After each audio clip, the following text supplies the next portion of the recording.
Okay, so on this one, again, we have square roots in the bottom and a plus or minus. So let me write a note for us. So when we have a square root and adding, subtracting in the denominator, we multiply top and bottom by the whole denominator, opposite sign in the middle. It's called the conjugate. It actually has a name. I'm not going to quiz you on the name, but so now I'm going to come in here and I'm going to say, oh, okay, I'm going to multiply by 3 minus root 7. Top, we got to do the same thing top and bottom so we don't change the fraction, right? So do you see how I had a plus sign in the middle here? So I did minus top and bottom. And I'm doing exactly the denominator because he's the problem. You might think, why aren't you doing the top? Well, he's not the problem. We've got to get rid of the root from the bottom. We can't have any roots in the bottom. So I'm using the whole denominator, same exact thing, top and bottom, but opposite sign in the middle. If I had started with a minus in the middle, I would do plus top and bottom.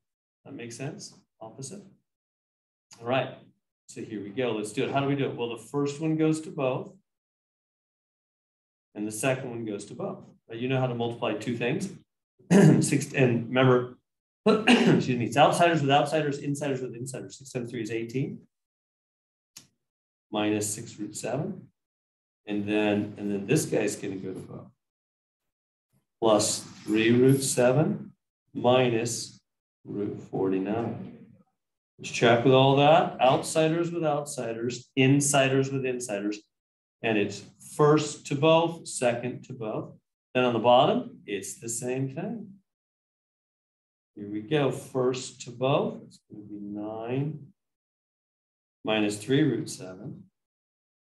And then it's going to be boom, boom, plus 3 root 7 minus root 49. See what I did there? First to both, second to both. Okay. See on the bottom how these cancel beautifully?